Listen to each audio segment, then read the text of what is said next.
บิ่งเดนไม่เท่าแล้วได้คือกระตาทุกคนเก็บเอาบนอึดถอยมาตรวจสอบคนมาแต่ป่าโอ้เห็ดบดผักน้ำทุกคนปลาถูกสมังงามแต่ผักน้ำเนาะ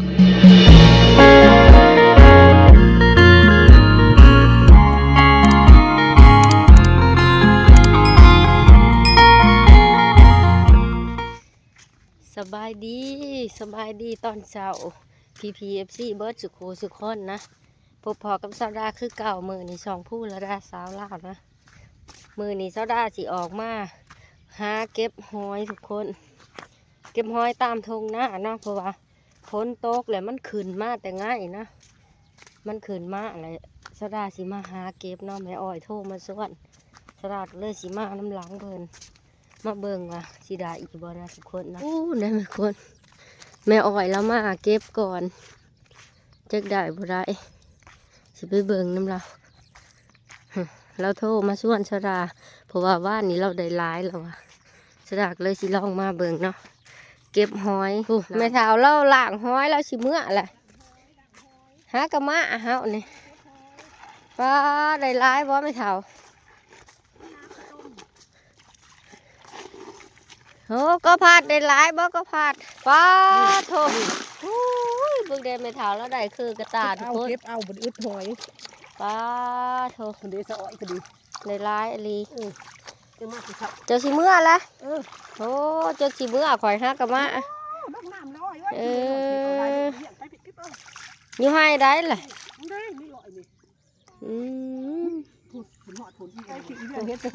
แล้วมาแต่เช้าไม่ใหญ่เห็นแต่เขาย่อยเครื่องกระตาแล้วหอยมีใหญ่ไปประคองเสวียงเลยในร้ายลีไปขอจิไปหาเก็บต่อไปมาเบิ่งแม่อ้อยได้ร้ายบ่แม่อ้อยแต่ปลายมันทุกคนหอยได้ดิทุกคนสบายหอยมีแต่ขี้ต้มพนเก็บใส่ถุงยางใส่ถุงยางโอ้ไปหาต่อขอยหากระมะนี่นี่เห็นเด้อโอ้จะพ่อมีเงินกลมแล้วได้ลายนี่มันเป็นวัดอยู่มันเป็นวัดอยู่คนแม่ไม่นะมันนี่มันขืนมากทุกคนนี่เด้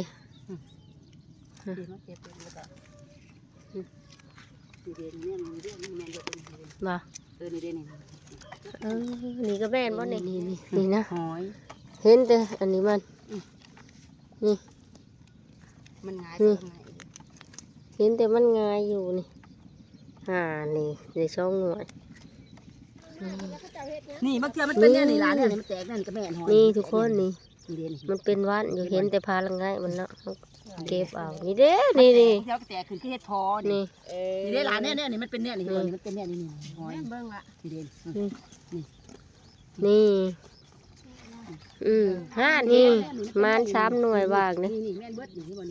พอดีผู้ประกันมาหาหอยเอ้าเก็บไม่เท่าก้มเครื่องกระตาบใหญ่นี่ก็แม่นเขาเนี่ยนี่เด่นจากกลมแล้วเก็บหันค่ากว่านี้ดอกมันเห็นเจียมกว่านี้ของเรามาเอาเบิร์ดแล้วจะมันแปลนี่เด่นแม่นเบิร์ดหอยละกี่คนเนี้ยแล้วเอาเครื่องกระตาเครื่องกระตาเท่ากุ้มเท่าของบริมามันทำมันสิถ้าลูกมาหนีมันทำมันก็มือบอกกันมืออื่นก็โทษเยี่ยงทั่วมาได้บอกกันจะมาเก็บหอยทายคีบเยี่ยงมันทายคีบให้มันลงแล้วนี่มันอยู่เป็นวัดเนี่ยนี่เลยทุกคน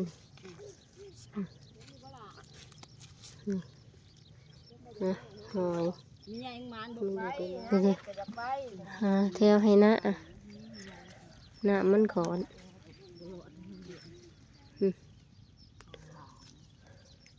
โจกเบิกแม่นอยู่เนาะหูหน่อยม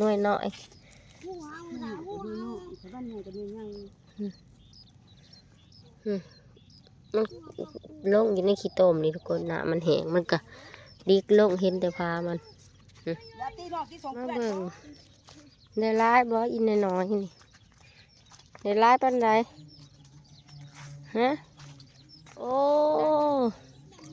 มันก็ได้อยู่มันนี่ได้พ่อต้มแล้วเนาะฮะ นี่มีแต่หน่วยใหญ่ๆนี่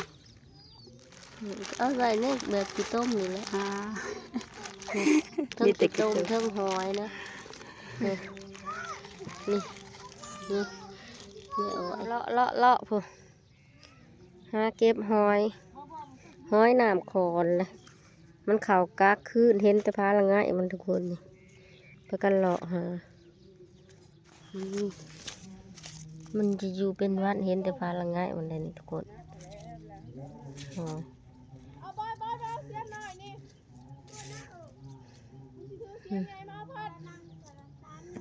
หอยมันหน่วยใหญ่เลยคุณ อันนี้ห้วยเขาบ้านเอาคนเดียวเอาเป็นที่สามเลย ป้าอุ้มอ้อมสะอุ้มสะออบนี่ลูกแฝดได้ทุกคนแนมมาเบิ้งเหรอหานงามเบิดซองค่ะนี่ลูกสาวพาแฝดนี่หาได้จักโตล่ะได้จักโตไปกับไปรับกันแม่นบ่แหละหอยฮะแม่นบ่หอยได้ลีหันเดได้แล้วมานแล้วบัดนี้โอ้ตัวใหญ่เด้อหาอีก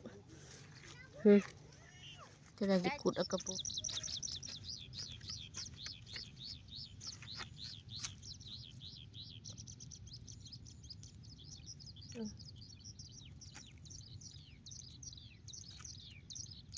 กระปูมันก็อยู่ตื่นหนึ่งนะ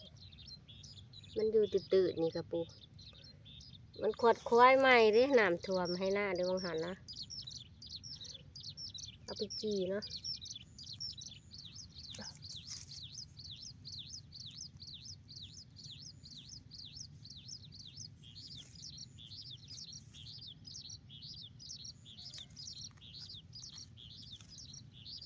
มาเบิ่งหอยของเราได้เยอะไหม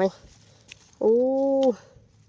ก็ได้พ่อกินพ่อแกงหนึ่งนะทุกคนเนาะเข้ามาสาเพราะว่าไม่ใหญ่เราเก็บไปก่อนแต่เช้าเนาะสุดาได้พ่อแกงเลยนี่สีหล่อเมื่ออะไรบัดนี้เนาะทุกคนไปหาหน่อไม้ต่อนี่สุดาเก็บหอยแล้วเลยได้พ่อแกงทุกคนเลยสุดาสิคูดเอากระปูไปเห็ดกระปูนาวแกงใส่หน่อไม้สีได้เลาะเมื่ออะไรเลยเนาะว่าเอื่อยแล้วสิชวนไปหาหน่อไม้ต่อ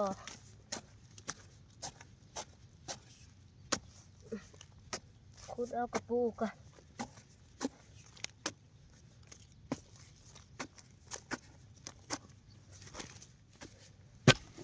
โอ้โหมันก็เลิกได้กระปูนเกลือสีได้ทุกคนกระโบโตใหญ่ปันใดพอดีกินกระปูเมย์มาคุดเอามันอยู่บดีเลิกแล้วทุกคนถ้าได้คุดแค่น้อยเดียวหนึ่งกระปูเทิงมันแหละมันอยู่บนเลิกปันใดตัวใหญ่เติมนะโอ้กระปูทั้งหอย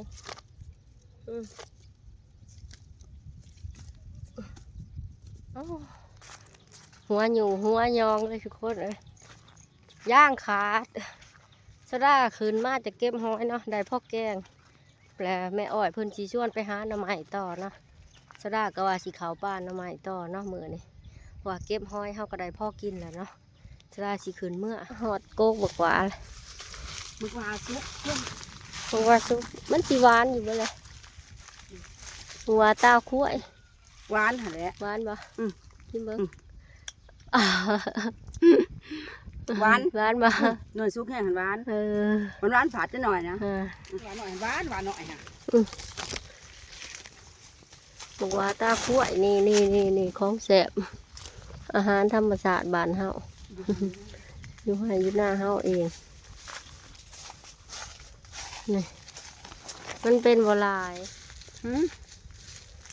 แซ่บเลยทุกคนหวานอยู่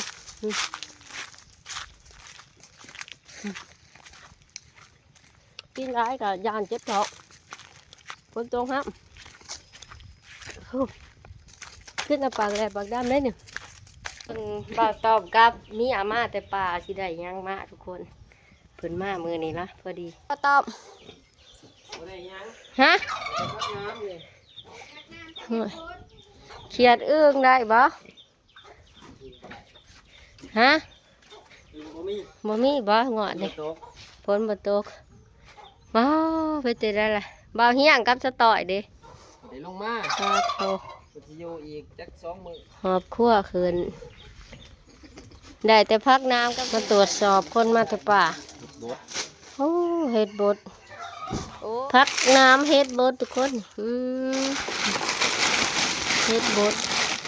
ดีสิแกงเฮ็ดบดนี่เฮ็ดบดโอ้ยขายจังได้เฮ็ดบดพอต่อมาลงมาพักน้ำชะดาเสียไปขายทุกคนนี่ขายลายเฮาก็กินบ่เบิดเฮาเสียไปขายพ่อได้เงินซื้อบัตรเติมเงินเนาะพ่อได้เงินใส่ซื้อกระเพาะกระเพาะเฮาเสียไปขายเนาะนี่เฮ็ดบดเมียพาดตอมเพิ่นซอยอยู่สะดาก็สิให้เพิ่นแกงให้กินแล้วสะดาสิเข้าไปขายพักน้ำก่อนหอยสิได้แต่บ่ได้หลายคันแม่นได้หลายก็สิเอาหอยไปขายคือกันหอยได้พ่อแกง ไปเบิ่งเช้านี่นะไปเฮาไปขายผักน้ำบัดนี้ไปน้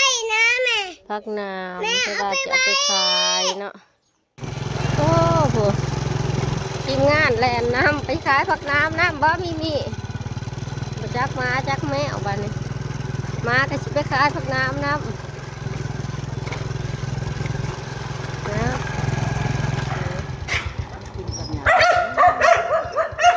นึ่งกินมันจังเสียพี่เลือกเอาซุ่มนี้หน่อยอันใหญ่สีนะมากับพ่อหมาเนาะ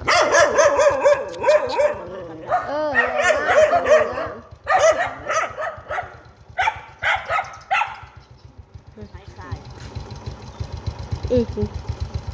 ใหญ่เราซื้อผักน้ำซอยได้10,000มัด10,000ขอบใจไม่ใหญ่นี่เราสิลวกกินกระป่นแล้ววะอ้าวเฮาไปหล่อต่อเพื่อนมีเยอะพอ ผู้มากินหันไปขาย ป่าแล้วเอาไปขายให้นะสะดามาหอนเฮือนป่าไปเลยแต่ขายพักน้ำพลตกห้ามทุกคนเลยบริทายคลิปให้เบิ่งในระหว่างทางเนาะเพราะว่าพลตกตอนนี้สะดามาหอดเที่ยงแล้วพักน้ำกับขายจนเบิดบนเรือพ่ออันเนาะขายดีพักน้ำกับได้เงินอยู่100,000ปลายฝนตกแห้งคนขายเบิดกระตาเปล่ามาขายพักน้ำเบิดแล้วใช้ละเงินเอาไปซื้อขนมบาทนี่ซื้อนมอีโมกลากเอาเบิดแล้ววะฮะ